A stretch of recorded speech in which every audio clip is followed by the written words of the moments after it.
Oke sahabat, ini peristiwa yang ada di kelompok sadar wisata di Kampung Nelayan Muara Reja. Gonjang-ganjing ini sudah 3 tahun ya, 3 tahun. Saya masih ingat betul bahwa pada saat itu ada sekelompok orang ya, ada hanya 4 orang ya, yang 4 orang berinisial S, ya, kemudian berinisial C, berinisial H, semuanya warga Muara Tua, kemudian menghendaki agar saudara ketua terpilih pada saat itu untuk melaksanakan dalam kepengurusan. Tapi yang terjadi, rapat di kecamatan semacam bedol desa, sehingga saya menilai ada pelanggaran yang dilakukan oleh sekelompok tadi dalam pelanggaran penyalahan anggaran dasar anggaran rumah tangga Darwis. Salah satu kabid pada saat itu mengatakan bahwa kalau kita beragama, acuannya dan pegangannya adalah Al-Quran, hadis, atau ijma qiyas. Bernegara, acuannya tetap yaitu Undang-Undang Dasar dan Pancasila. Nah, jika berorganisasi, aturannya adalah ya anggaran dasar dan anggaran rumah tangga. Tapi ini semuanya dilanggar. Padahal yang ngomong adalah pembina pariwisata pada saat itu. Ini yang perlu dievaluasi kembali. Kalau kita lihat bahwa di dalam ADART itu disebutkan jika ketua diduga melakukan tindak pidana atau penyimpangan, maka wakilnya naik. Nah, itu harus begitu.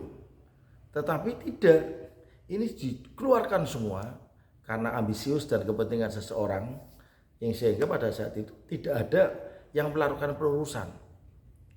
Nah, pasal 34 disebutkan ketua harus mempertanggungjawabkan laporan keuangan setiap tahun sekali selama 3 tahun. Ini pun tidak dilakukan.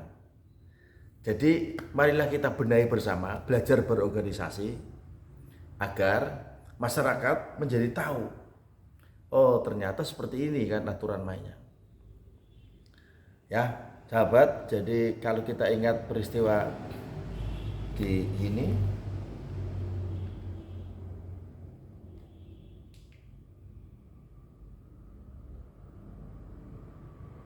ya ini lautnya sangat indah sekali, Laut Muara Tua.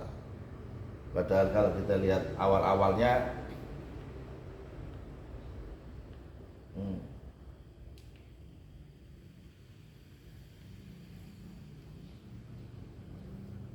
ya, awal-awal kemelut ini disebabkan karena suka dan tidak suka. Padahal ketua terpilih waktu itu Ranya sudah siap mengundurkan diri dan harusnya diganti oleh wakilnya sampai periodenya habis. Tapi karena ketidaktahuan atau memang ada faktor kebencian, sehingga yang dimunculkan adalah seperti bedol desa. Dan ini 3 tahun kemudian muncul konflik lagi.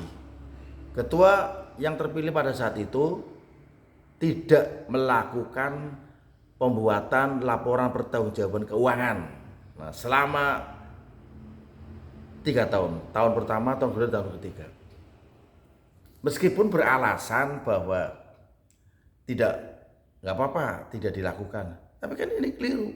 Saya contohkan aja laporan keuangan masjid. Setiap Jumat panitia masjid, pengurus masjid membacakan infak pada minggu lalu sekian, dikeluarkan sekian, ada saldo sekian. Nah ini tidak, pengelolaan dana publik, dana rakyat, sehingga diduga dan patut diduga ada penggelapan uang organisasi. Ya, kalau kasus korupsi ada yang dirugikan yaitu keuangan negara atau daerah. Tapi ini adalah keuangan organisasi dan tidak ada laporan keuangannya, sehingga patut diduga menjadi penggelapan bank organisasi. Nah, terus siapa yang berhak menuntut? Ya pihak aparat, dilaporkan oleh sekelompok masyarakat, kemudian aparat menindaklanjuti. Sederhana sekali kalau aparat mau serius dalam penegakan aturan. Nah, apalagi sudah dipilih dan kepilihannya ini diduga juga ada unsur manipulatif. Dan panitia melakukan pengumuman diskualifikasi terhadap ketua terpilih. Alasannya pada saat penandatanganan fakta integritas, masing-masing pihak tidak boleh melakukan bermain curang. Nah, sekarang terbukti. Nah, terus sekarang ngambang lagi. Nah,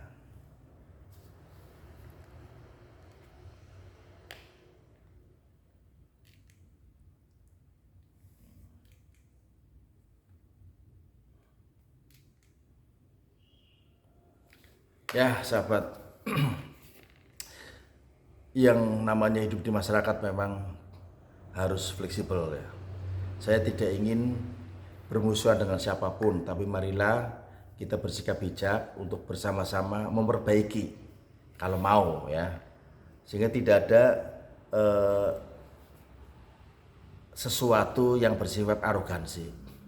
Kalau kita lihat sejarah dulu sekitar tahun 70, 80, 90. Nah, kisah ini bercerita tentang sejak diawali tahun 90. Dulu pantai ini abrasi ya. Sampai kampung kita nyaris tenggelam, sebagian dia itu di kampung pulau. Di sana sudah ada tambak milik Pak Haji Slamet SL, Pak Taryono, itu sudah tergerus sehingga tambak itu sudah tertutup. Bahkan waktu itu ada tempat lokalisasinya pun tergerus ombak. Nah, tahun 90 saya berpikir, ketika ini tidak ada yang berani mengusulkan untuk melakukan penyelamatan lingkungan, maka dikhawatirkan laut semakin ke sini, ke darat. Dan memang benar, pada musim tertentu atau angin timuran, kapal-kapal yang biasa masuk ke kolam di pelabuhan Muarreja, Jongor, TPI, itu tidak bisa masuk karena sedimentasi, ada penutupan alur. Sehingga yang punya perahu arit pada saat itu tidur rame-rame di pantai, menjaga perahunya agar tidak kena arus gelombang. Nah, akhirnya tahun 2000 saya mengusulkan kepada pemerintahan kota, waktu itu Pak Wali Kota Adi Winarso. Terima kasih Pak Wali Kota Adi Winarso yang telah membantu masyarakat kami, sehingga muncullah penanaman mangrove, muncullah usulan breakwater, yaitu jalur pemecah ombak. Itu tahun 2000-an. Saya berharap tahun 2010 maka akan muncul muncul sedimentasi dan pohon-pohon itu sudah mulai tumbuh besar. Dan itu benar. Ya. Sekarang tahun 2023, setelah menjadi objek wisata, terbentuklah namanya POK Darwis, kelompok sadar wisata. Tapi apa yang terjadi di awal-awal tahun ini bagus, ada pembangunan, ada tempat spot selfie, banyak pengunjung wisatawan lokal yang datang. Nah, 3 tahun yang lalu terjadilah konflik gonjang-ganjing kepengurusan.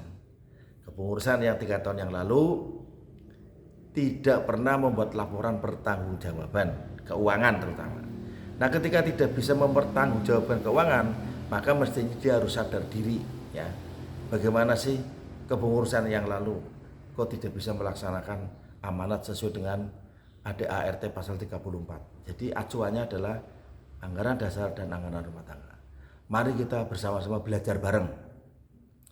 Pernah suatu ketika kampung kita ini Muara Tua terkenal dengan kampung perjudian, tempat prostitusi. Setiap kali ada hajatan selalu bermain judi. Seminggu dan sesudahnya pasti ramai. Nah, kegelisahan itu bagi para ibu-ibu yang suaminya suka main judi, maka seringlah bercerita dan berkeluh kesah. Maka harus ada tampil berani bagaimana mengadakan perubahan perilaku, ya, perubahan perilaku masyarakatnya agar menjadi lebih baik. Pembangunannya dulu jembatan itu melengkung rusak, agar bisa diperbaiki. Alhamdulillah atas usulannya bisa diperbaiki. Tapi dari ekses negatifnya, ketika tumbuh menjadi tempat wisata, muncullah prostitusi baru, prostitusi terselubung. Di situ ada penjual miras, di situ ada pemandu lagu yang sengaja menjajakan, bahkan terkesan dikoordinir. Maka kami berharap aparat penegak hukum untuk benar-benar serius menegakkan aturan bersama masyarakat yang mencintai kedamaian. Mari kita benahi pantai Muarreja kita untuk menuju Pilpres agar damai. Menuju Pilpres agar damai, Muara Tua tidak bergejolak, maka kerjasama antara elemen masyarakat, tokoh pemuda, tokoh agama, dan petugas keamanan untuk bertindak serius menertibkan, bukan ikut setengah hati bermain. Untuk menegakkan aturan maka harus ada ketegasan dari aparat, dan itu sudah pernah kami lakukan. Dan nyatanya pada saat reformasi itu 98 dan tahun 2000, ketika ada orang yang main judi ditangkap, ketika ada yang berkelahi maka diselesaikan dengan pendekatan hukum. Sebelumnya ada namanya ADF atau RC, Resolusi Justice. Baik pendengar, Bapak Ibu sekalian, sahabat-sahabat semua terutama yang mencintai Muara Reja, marilah kita ciptakan iklim pemilu damai. Beda pilihan jangan jadi permusuhan, tapi tetap kompak saduluran. Dan yang terhormat Bapak aparat keamanan untuk bersikap adil dan tegas agar Pok Darwis Pantai Muara Reja bisa tertib kembali dan bisa mendatangkan wisatawan lokal beramai-ramai berkunjung untuk meramaikan pantai kita. Sekian, salam kedamaian untuk kita semua. Assalamualaikum warahmatullahi wabarakatuh.